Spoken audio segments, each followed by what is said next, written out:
Hallelujah. सही में उस जीवित अनुग्रहकारी परमेश्वर की उपस्थिति में आनंद है। उस महान परमेश्वर की उपस्थिति में हम एक होते हैं। पिछले सप्ताह में इस बैनर के बारे में आप लोगों से पूछने भूल गया, ये बैनर ठीक लग रहा है? अच्छा लग रहा है। कुछ लोग मुझे आके बोले कि लग रहा है प्रोजेक्टर लगा दिया है। बोले परमेश्वर का अनुग्रह है, आने के दिन प्रोजेक्टर भी लगेगा। हालेलुया। ये वचन मैं विश्वास करता हूं कि हमारे कलीसिया के लिए, हमारे कलीसिया के एक एक जन के लिए एक बहुत ही आशीषित वचन होने जा रहा है। हालेलुया। हम लोग इस वचन से कुछ समय आज देखेंगे और मैं विश्वास करता हूं कि परमेश्वर अद्भुत रीति से अपने वचन के द्वारा हमसे बात करने जा रहा है। हम लोग आज के मनन के लिए निकालेंगे यशायाह नबी की पुस्तक, उसका 40 अध्याय।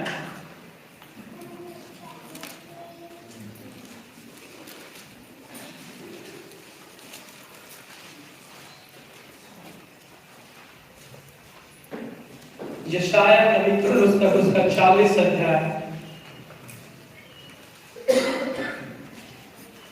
अब कोई भी जन खड़े होकर इसे जोर आवाज में माइक में पढ़ेंगे। 30 और 31 पर।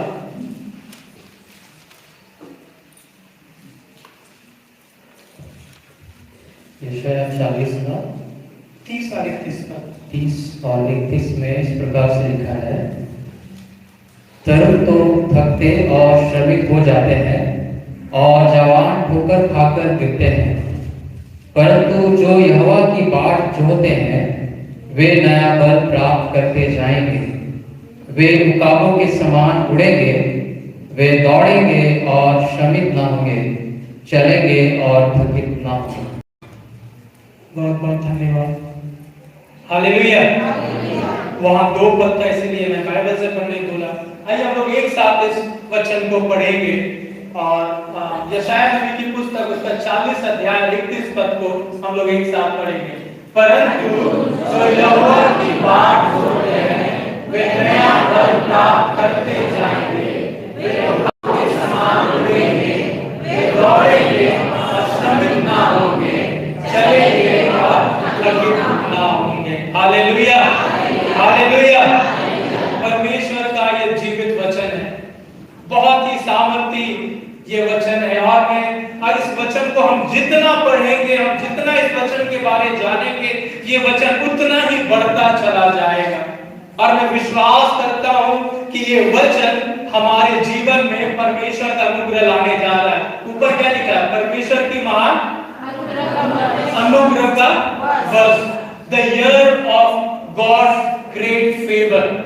परमेश्वर का अद्भुत अनुग्रह अपने लोगों के ऊपर आने जा रहा है। हालेलुया। मैं विश्वास करता हूं कि परमेश्वर एक अद्भुत कार्य करने जा रहा है।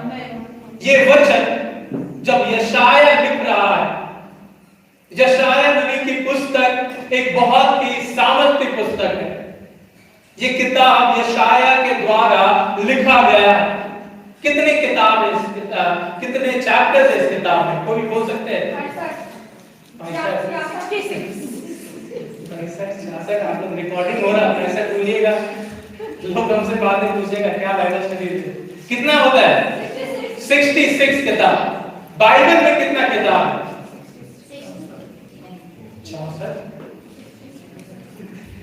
66। कितना किताब है? आइज़ाया में कितना किताब है? ये जो यशायाह नबी की पुस्तक है, इसे मिनी बाइबल बोला जाता है। एक संदर्भ रीति से अगर आपको पूरे बाइबल के बारे जानना है संदर्भ रीति से, तो आप जब यशायाह नबी की पुस्तक पढ़ते हैं तो आप जान पाएंगे। यशायाह जब ये किताब को परमेश्वर के अगुवाई में और उपस्थिति में लिख रहा है, वो 3 भागों में ये किताब को बांटता है। कितने भागों में? 3 भागों में। पहला भाग जो है वो 1 से लेकर 39 तक है। 1 से लेकर 39, 39 पद तक, 1 से लेकर 39 पद तक। और ये जो 1 से लेकर 39 पद तक है, ये कि मैं एक पवित्र परमेश्वर, मैं न्याय करने वाला परमेश्वर। और परमेश्वर इस्राएल को बताता है कि अगर तुम नहीं फिरोगे अपने गलत कामों से तो तुम अपने ऊपर ताड़ना लाओगे, और मैं क्योंकि न्याय हूं, मैं सबके साथ न्याय करने वाला परमेश्वर। लेकिन जैसे हम लोग 40 वचन में आते हैं, 40 से लेकर 55 तक परमेश्वर एक अद्भुत रीति से बात करता है अपने लोगों से। वो बताता है कि हाँ, मैं न्याय हूं, मैं न्याय करता हूं, मैं पवित्र परमेश्वर हूं, लेकिन मैं अनुग्रह करने वाला परमेश्वर। हालेलुया। और ये साथ हमारा थीम यही है कि परमेश्वर अपने लोगों के ऊपर अनुग्रह करता है। और आखिरी भाग जो 56 से 56 से लेकर 66, 55 से लेकर 56 से लेकर 66 तक, ये जो किताब है, परमेश्वर यहां पर बताता है कि किस रीति से परमेश्वर का हर एक योजना पूरा होगा और अंत के दिन में क्या होगा। आप इस किताब में मत्ती मरकुस में पाइएगा, आप इस किताब में पौलुस को भी कहीं ना कहीं देख पाइएगा, उसके सिखाए हुए बातों को। आप इस किताब में प्रकाशित वाक्य को भी पाइएगा।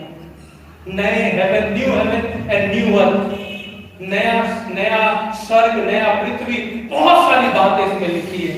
अगर आपको ओल्ड टेस्टामेंट पढ़ने में इंटरेस्ट नहीं लगता, ये सबसे अच्छा किताब है कि आप इसे शुरू करें और आप बहुत अद्भुत कार्य, अद्भुत चीजों को इस किताब में देख पाएंगे। यशाया 40 उसका 30 और 31 पद। लेकिन हम लोग एक पद को और 3 पद को पढ़ेंगे। मैं कुछ बात वहां पर से करना चाहता हूं, उसके बाद ही जो हम लोग सीख रहे, पढ़ रहे हैं, वो हमें समझ आएगा। पढ़ेगा पहला पद को क्या लिखा, 30 अर्थ का एक पद में, 40 अर्थ का एक पद।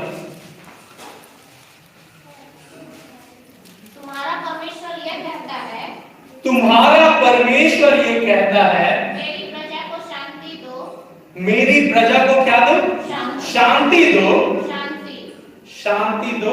यरूशलेम से शांति की बातें कहो, यरूशलेम से क्या कहो, शांति की बातें करो, और उससे पुकार कर कहो कि एक ही पद यहां पर बार बार एक शब्द को रिपीट किया गया, वो क्या है, शांति। अब हम जानते हैं ये शब्द जो शांति है, उसका राजकुमार कौन है, यीशु मसीह। यीशु मसीह को शांति का राजकुमार बुलाया गया है। और परमेश्वर इस्राएल को बोल रहा है, होने पाए इस्राएल में मेरी शांति आए, ये शांति से इस्राएल भर नहीं पाए। और ये शांति के बारे में और एक बात लिखा है, 3 पद को पढ़ेगा, क्या लिखा है, और कोई मत्ती 3 का 3 को निकालेगा, वहां पे क्या लिखा है, किसी की पुकार सुनाई देती है, किसी की पुकार सुनाई देती है, जंगल में यहोवा का मार्ग सुधारो, जंगल में किसका मार्ग सुधारो, यहोवा का, किसका मार्ग, आप लोग सब बोले, किसका मार्ग सुधारो, यहोवा का मार्ग सुधारो। हमारे परमेश्वर के लिए अराबा में एक राजमार्ग चौरस करो। हालेलुया। हमारे परमेश्वर के लिए क्या करो, अराबा में एक राजमार्ग तैयार करो। और ये हम लोग कहां पर पाते हैं, मत्ती 3 का 3 में जब पढ़ते हैं तो वहां पर क्या लिखा, पढ़ेगा कोई भी इज्जत।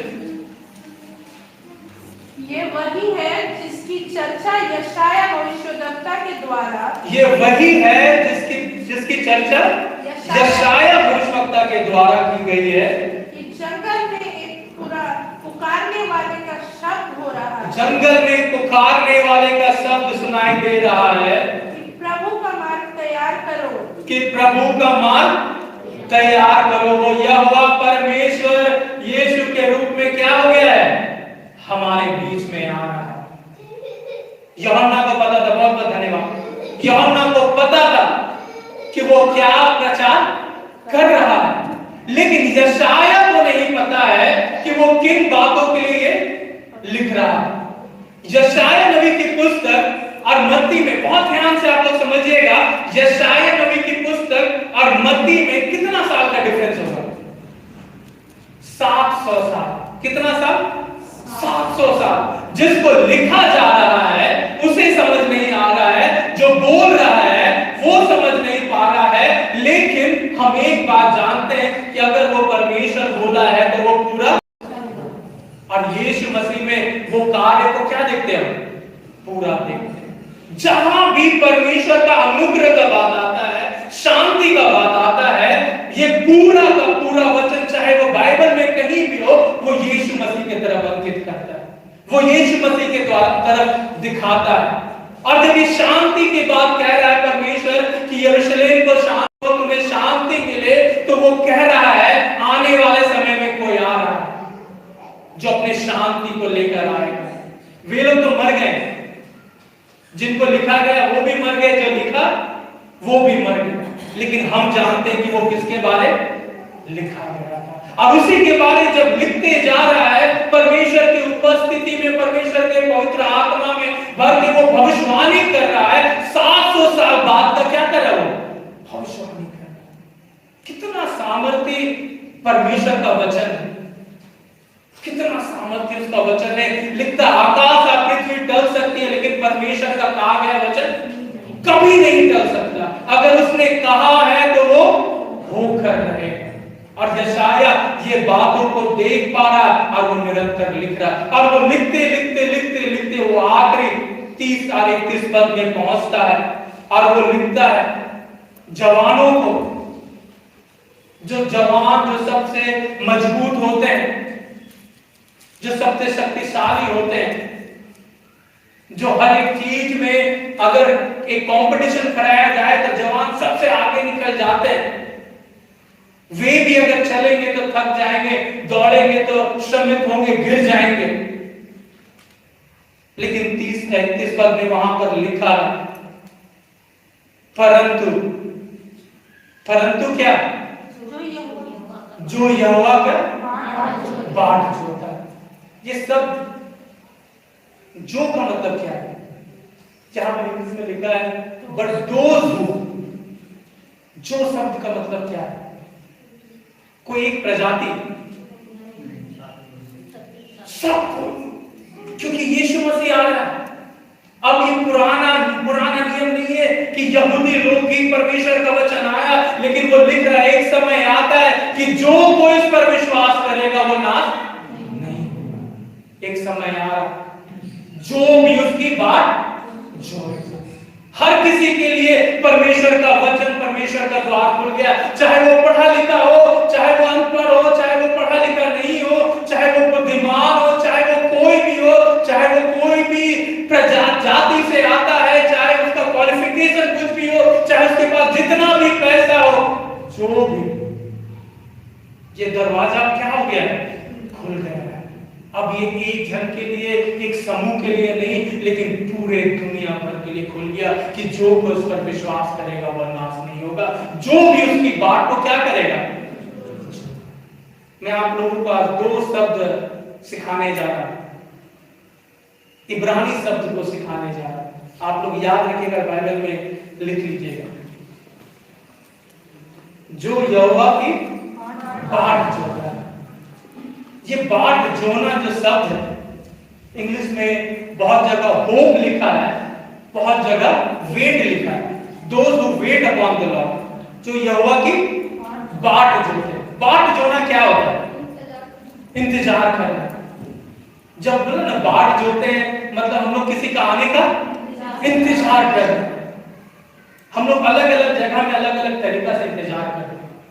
हम लोग जब रेस्टोरेंट में जाते हैं तो वेटर का इंतजार करते हैं। जब वो खाना लेके आता है सोचते कि हमारा नंबर आ गया, और जब वो दूसरी जगह चल जाता है तो बहुत गुस्सा लगता है, क्या है, कब हमारा नंबर आएगा। फिर इंतजार करते हैं, फिर देखते हैं कि वो कब आएगा। जब हम लोग हॉस्पिटल जाते हैं तो बहुत चिंतित रहते हैं कि हमारा जो नंबर लगाए हैं वो कब आएगा। लेकिन उसके विपरीत में हम लोग जिस समय में रह रहे हैं वहां इंतजार करना बहुत बड़ी बात है। हर एक चीज हमें बहुत जल्दी चाहिए। पिछले सालों में हम देख रहे थे कि जोमेटो 15 मिनट 20 मिनट का डिलीवरी के बारे में बोलता है। उसके बाद फिर कोई स्विगी आया, वो 10 मिनट कर दिया। अभी मैं एक सप्ताह पहले फ्लिपकार्ट देख रहा था, वो 7 मिनट कर दी। अब नहीं पता कितना कम होते चला जाएगा। लोग इम्पेशेंट हुए, लोग के पास सब्र नहीं। लेकिन उस बातों के बीच में जो ये वचन है कि जो यहोवा की बाट जोता है, ये शब्द बहुत ही अलग शब्द है। इसके लिए जो इब्रानी शब्द इस्तेमाल किया गया है वो है कीवा। क्या है वो? बोलिए आप लोग, कीवा। कीवा, कौवा नहीं, कीवा। ये कीवा शब्द जो है बहुत सामर्थी है। मैं सुबह मैं सोच रहा था कि आप लोगों को ये शब्द का माने कैसे समझा, क्योंकि ये इतना गहरा शब्द है। ये शब्द सुनने में बहुत आसान लगता है कि कीवा क्या शब्द होगा, लेकिन बाट जोना मतलब हम लोग सोचते हैं इंतजार करना। लेकिन जब ये शब्द के हम लोग माने में जाते हैं, ये शब्द का मतलब होता है एक होना। क्या होना? एक होना। ये हम लोग देख पा रहे क्या? स्वेटर। अब स्वेटर जब बुना जाता है, स्वेटर जब बुना जाता है तो क्या इस्तेमाल होता है? ऊन इस्तेमाल होता है, कांटा इस्तेमाल। लिखने वाला कहता है कि हम जब परमेश्वर का इंतजार करते हैं, ये शब्द कीवा का शब्द है कि परमेश्वर का इंतजार करना मतलब उसमें बुना जाना। हालेलुया। हमारा जब परमेश्वर के चरणों में बैठते हैं तो हम कभी भी परमेश्वर से अलग होके इंतजार नहीं करते। जैसे हम रेस्टोरेंट में इंतजार कर रहे हैं कि कब मेरा खाने आएगा और हम खाएंगे, लेकिन ये शब्द का माने हैं परमेश्वर के साथ एक होते जाना, जो यहोवा की बात सुनते हैं। हमारा जब परमेश्वर का इंतजार करते हैं, परमेश्वर में समय बिताते हैं, तो हमें लगता है कि बस उत्तर पाना ही एक आंसर है। लेकिन उससे कहीं बढ़कर परमेश्वर का बाट जो ना, उसका इंतजार करना है और उसमें बढ़ते जाना है। ये बात को पौलुस बहुत अच्छी रीति से समझता था। पौलुस जानता था कि परमेश्वर का बाट जो ना क्या, इसीलिए वो बहुत सारे वचनों को बोलता है। वो एक वचन बोलता है, I can do all things through Christ who strengthens me। मैं यीशु मसीह के द्वारा हर कार्य कर सकता हूं जो मुझे क्या देता है? सामर्थ्य देता है। मैं हर कार्य अपने से नहीं कर सकता, लेकिन क्योंकि मैं परमेश्वर का इंतजार करता हूं, परमेश्वर की बाट जोता हूं, मैं परमेश्वर के साथ क्या होते जा रहा हूं? एक होते जा रहा हूं। गलातियों में वो और अच्छे रीति से लिखता पड़ेगा। गलातियों 2 तो उसका 20 पद में क्या लिखा है?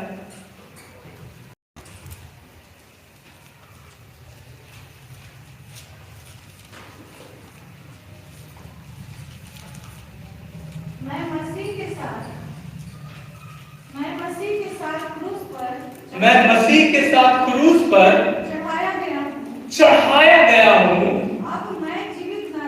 अब मैं जीवित ना रहा,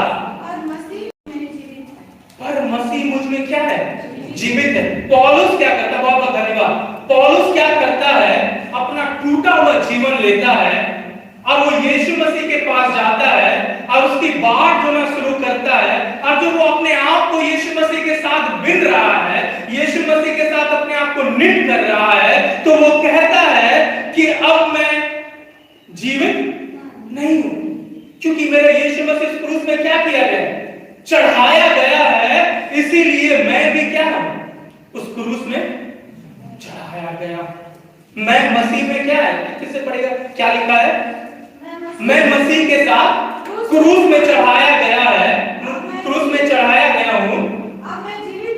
अब मैं जीवित ना रहा, पर मसीह मुझ में जीवित है। जब हम परमेश्वर के साथ समय बिताते हैं, बहुत ध्यान से समझिएगा, जब हम परमेश्वर के साथ समय बिताते हैं तो हम बस परमेश्वर का आने का इंतजार नहीं करते, हम अपने आप को परमेश्वर में ढालना शुरू कर देते हैं। यशायाह नबी की पुस्तक ये कह रही है कि जो उस परमेश्वर का इंतजार करेगा, सिर्फ आने के लिए नहीं, लेकिन अपने आप को तैयार करेगा और परमेश्वर के साथ अपने आप को एक करते जाएगा, वो परमेश्वर को देख पाएगा।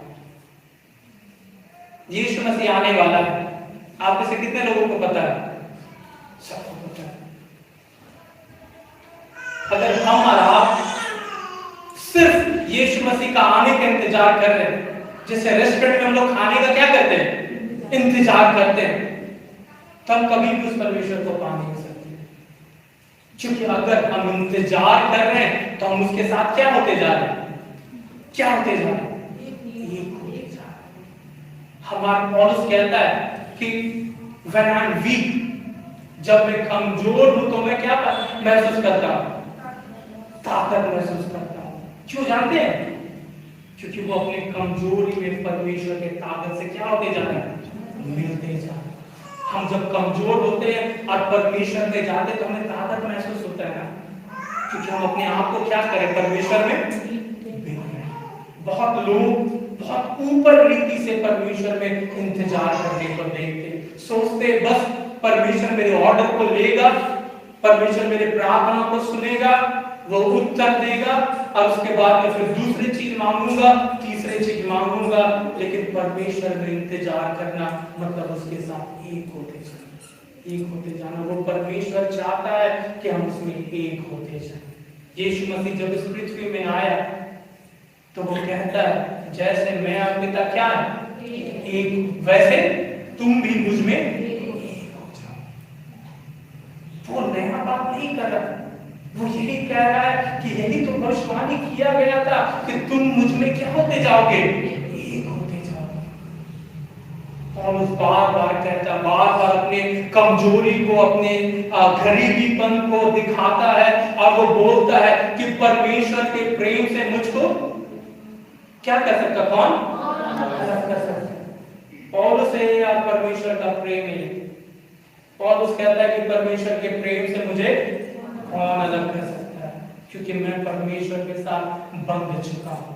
अगर मैं गरीबी भी हूं तब भी मैं परमेश्वर के साथ हूं, अगर मैं नंगा हूं तब भी मैं परमेश्वर के साथ हूं, अगर मैं बीमार हूं तब भी मैं परमेश्वर के साथ हूं, अगर लोग मेरा प्राण ले रहे हैं तो भी मैं परमेश्वर के साथ हूं। अब मैं परमेश्वर के साथ क्या हो चुका हूं? जुड़ चुका हूं। क्योंकि मैं सिर्फ स्वर्ग में जाने का इंतजार नहीं कर रहा हूं, मैं बस यीशु मसीह का आने का इंतजार नहीं कर रहा हूं, लेकिन मैं अपने आप को तैयार कर रहा हूं। मैं जितना उसका इंतजार कर रहा हूं उतना अपने आप को तैयार कर रहा हूं। दुल्हन जब तक इंतजार कर रही थी, वो अपने आप को क्या कर रही थी? तैयार करेंगे कि कब मेरा दूल्हा आएगा, और मैं निरंतर अपने आप को तैयार करते रहूंगी। अगर हम उसका इंतजार कर रहे हैं लेकिन तैयार नहीं कर रहे हैं, तैयार नहीं हो रहे, अपने आप को उसके साथ एक नहीं कर रहे, तो हमारे कुप्पी में तेल खत्म होने जा रहा है। मैं आपको ये बता दूं, जो यहोवा की बाट जोते, मैं जब इस वचन को पढ़ रहा था मैं बोला प्रभु, मैं जिस चीज के लिए तेरे सामने बाट लूं, मैं पहले सोचता था जितना जल्दी मुझे मिल जाए उतना अच्छा, लेकिन जितना विलंब होता मिलने में मैं उतना परमेश्वर के साथ क्या होते जाता हूं? एक होते जाता हूं, परमेश्वर के साथ और जुड़ते चला जाता हूं। पौलुस एक जगह कहता है कि प्रभु ये मेरे बीमारी को तू क्या कर? ठीक कर। यीशु मसीह कहता मेरा अनुग्रह तेरे लिए काफी है, क्योंकि तू किसके साथ जुड़ चुका है? मेरे साथ जुड़ चुका है। तू सोच सकता है कि ये बीमारी तेरा है, लेकिन जब से तू मुझ में जुड़ा, ये बीमारी किसका भाग है? अब मेरा भाग। जिस क्रूस में किसे मरना था? हमें वो मरा, क्योंकि वो हमारे साथ क्या होते चल रही? जुड़ता चल रही। होने पर हम और आप परमेश्वर में बात जोड़ना सीखे, उसके साथ एक होना सीखे, उसके साथ जुड़ना सीखे, तभी हम परमेश्वर के आने का लिए अपने आप को तैयार कर सकते, तभी हम परमेश्वर के आगमन के लिए अपने जीवन को तैयार कर सकते। कोई भी माता पिता अपने बेटे या बेटी की जगह परमेश्वर का इंतजार नहीं करता। हर किसी को परमेश्वर का इंतजार अपने लिए ही करना, ये पर्सनल डिसीजन है, एक पर्सनल कमिटमेंट है, जहां हम अपने आप को तैयार करते हैं। पौलुस यशाया कह रहा है, आवाज आने लगा है जो इस पृथ्वी में आने वाला है, मार्ग को तैयार करो, वो परमेश्वर आ रहा है। लोग नहीं समझ पा रहे ये कौन बोल रहा है, क्या बोल रहा है, और आज भी बहुत बार जब प्रचार होता है कि यीशु मसीह आने वाला है, हम लोग नहीं समझ सकते कि ये क्या बोला जा रहा है कि फिर से यीशु मसीह आने वाला है, लेकिन वो जरूर आ रहा है। और जब वो आएगा हमारे बीच में, तब हमारा इंतजार करना, अगर हम उसके साथ एक हो रहे तो हम उसके साथ अनंत काल के लिए एक हो जाएंगे। लेकिन अगर हम उसके साथ एक नहीं हो रहे, तब वो यीशु मसीह कहता है कि मैं तुझे नहीं जानता। चाहे हम जितना भी भविष्यवाणी कर ले, चाहे मैं जितना भी प्रचार कर लूं, चाहे मैं जितना भी भविष्यवाणी कर लूं, कुछ भी कर लूं, लेकिन अगर उसके साथ एक नहीं हो रहा हूं तो मैं अपने नाश की ओर बढ़ रहा हूं, मैं अपने बर्बादी की ओर बढ़ रहा हूं। परमेश्वर चाहता है कि हम उसमें एक हो जाए, जैसे वो और पिता एक है। जो यहोवा की बाट जोते हैं वे क्या करेंगे? नया बल प्राप्त करते जाएंगे। दूसरा शब्द मैं आप लोगों को सिखाना चाहता हूँ, बताना चाहता हूँ, हम लोग सब सीखेंगे इस शब्द को। नया बल, हालात, क्या शब्द है ये? नया बल प्राप्त करते जाएंगे। इंग्लिश में ये शब्द है रिन्यू। हम लोग बहुत बार अपना बैंक का खाता को क्या कराते हैं? रिन्यू कराते हैं, अपडेट कराते हैं, क्योंकि रिन्यू कराना बहुत जरूरी है।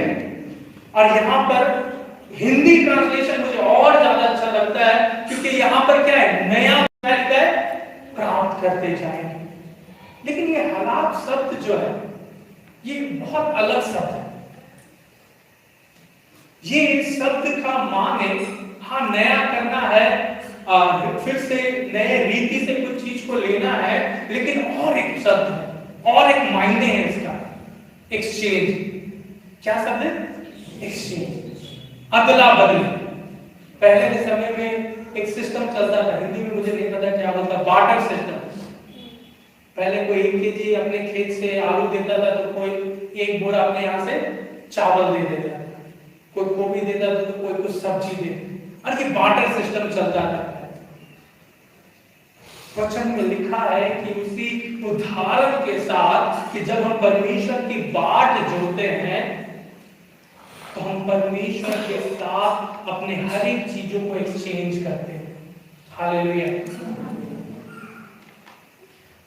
क्रूज में किसको मरना है? हम लोगों को मरना है। मरा कौन है ना? ये नया चीज, नया। जब हम उस यीशु मसीह का इंतजार करें, यशाया लिख रहा है कि आवाज सुनाई दे रहा है, और जो उसकी बाट को जोड़ेगा वो नया फल प्राप्त करके जाएगा। वो अपने पुराने जीवन को लेकर जाएगा, यीशु मसीह का जो जीवन है वो लेकर क्या करेगा? वापस आएगा। हम भी तो इसीलिए बैठे थे कि हम अपने पाप में मर रहे थे, लेकिन यीशु मसीह ने हमारे जगह अपने प्रभु को दिया। एक्सचेंज। हम लोग नए बल को हमेशा, मैं पहले जब पढ़ता था मैं सोचता था ये नया बल क्या है? नया बल प्राप्त मतलब नया गिफ्ट प्राप्त करना हो गया, परमेश्वर का दाना वरदान प्राप्त करना हो गया, कुछ अच्छा जॉब प्राप्त करना हो गया। लेकिन इससे कई बढ़कर हम जब परमेश्वर के पास आते हैं अपने नाशवान जीवन को लेकर, वो हमें क्या देता है? अनंत काल के जीवन को देता है। यीशु मसीह जब इस पृथ्वी में आए तो वो कहते हैं बोझ से दबे हुए लोग मेरे पास आओ, मैं तुम्हें क्या दूंगा? विश्राम। तुम मेरा जुआ क्या करो? उठा लो, क्योंकि मेरा जुआ क्या है? लेकिन हम जो बोझ लेकर आ रहे हैं वो कौन ले लेता है? यहाँ पर यीशु मसीह कुछ एक भाग हमें नहीं दे रहा, लेकिन जो हमें मिलना है वो खुद ले लेता है, और जो उससे मिलना है वो हमें दे देता है। जो यहोवा की बात जोड़ते हैं वे नया बल प्राप्त करते जाएंगे, रिन्यू होते जाएंगे। पौलुस एक जगह कहता है कि पौलुस एक जगह स्थिति से कहता है कि परमेश्वर के उपस्थिति with the presence of God, यीशु मसीह की उपस्थिति में हम नए हुए जाते हैं। with the renewal of our mind, हमारे मन के बदलने से हम क्या होते हैं? नए होते जाते। तो बहुत बार हम सोचते हैं कि हमारा मन धीरे धीरे करके बदल रहा है, लेकिन और एक जगह पौलुस कहता है कि हमारा जो मन है वो किसके जैसा होना चाहिए? यीशु मसीह के जैसा होना चाहिए। We should have a mind like Christ Jesus। तो कैसे हम यीशु मसीह के जैसे माइंड पा सकते हैं? जब हम अपने दिमाग को ले जाकर यीशु मसीह के पास रखते हैं और उसका दिमाग हम अपने पास ले। यहाँ पर थोड़ा पढ़ना नहीं है, लेकिन पूरे रीति से वो परमेश्वर हमारे पुराने जीवन को, पुराने कमजोरीपन को, पुराने हर एक चीज को लेता है और वो हर एक चीज नए रीति से हमें दे देता है। जो यहोवा की बात जोते हैं वे नया बल प्राप्त करते जाएंगे। मुझे नहीं पता कि आप में से कितने लोगों को ये नया बल चाहिए, लेकिन हर एक व्यक्ति जो सही में परमेश्वर की उपस्थिति में बैठता है, भूखा प्यास है, परमेश्वर उसकी हर चीजों को लेता है और उत्तम चीजों को देता है। हर वो कमजोरी को लेता है और अपने सामर्थ को देता है। पौलुस कहता है मैं अपने कमजोरी में भी सबसे बलवान हूं। क्यों? क्योंकि मेरा कमजोरी मेरा परमेश्वर लेता है, अपना सामर्थ मुझे देता है। यीशु मसीह कहता है मेरा अनुग्रह तेरे लिए काफी है, तू मेरा अनुग्रह कर, मैं तेरे बीमारी को रखता हूं। कितना महान हमारा परमेश्वर है। जो यहोवा की बात जोते हैं वे नया नया बल प्राप्त करते जाएंगे। वो हमारी हर कमजोरी, हर गरीबी, हर बीमारी को अपने ऊपर क्या करता है? लेते। हम लोग प्रार्थना करते तो बोलते ना थे मार खाने से हम कैसा ट्रांजैक्शन, कैसा ये गिनती है कि वो मार खा रहा है हम चंगे हो, वो क्रूस उठा रहा है हम क्षमा हो, वो क्रूस में मर रहा है और हम पिता के सामने खड़े हो रहा है। हम कमा नहीं सकते, वो हमें एक्सचेंज करके क्या करता है? देता है। और वो हमसे हमारे कमियों को क्या करता है? लेता है। ये जानते कब होगा? जब हम परमेश्वर के साथ एक होते जाएंगे, जब हम अपने कमजोरी को, अपने गरीबी को, अपने परेशानी को लेकर परमेश्वर के चरणों में बैठना सीखेंगे। लेकिन कौन व्यक्ति एक नहीं हो सकता? हम चाहते घमंड जो करता है, क्योंकि उसे परमेश्वर की जरूरत। वे उस जवान के जैसे जब तक दौड़ सकेंगे दौड़ेंगे, थकेंगे, गिर जाएंगे, फिर उठ के दौड़ेंगे। वो बोलेंगे मुझे परमेश्वर की जरूरत नहीं। आज भी हजारों लोग यीशु मसीह को अंगीकार नहीं करते। वो कहते हैं हमको यीशु मसीह की जरूरत नहीं, हमको इतना धार्मिक बनने की जरूरत नहीं है, हम जैसे हैं वैसे ठीक है। एक दिन वे लोग थकेंगे, गिरेंगे और उनका कोई भी नाम निशान नहीं रहेगा। लेकिन जो आत्मिक रीति से परमेश्वर में पाए जाएंगे वो परमेश्वर के अद्भुत कार्य को देखेंगे। लिखा हुआ उखाव के समान क्या करेंगे? उड़ेंगे। They will soar like an eagle। उखाव के समान उड़ेंगे। उखाव के बारे में रचना पढ़ा।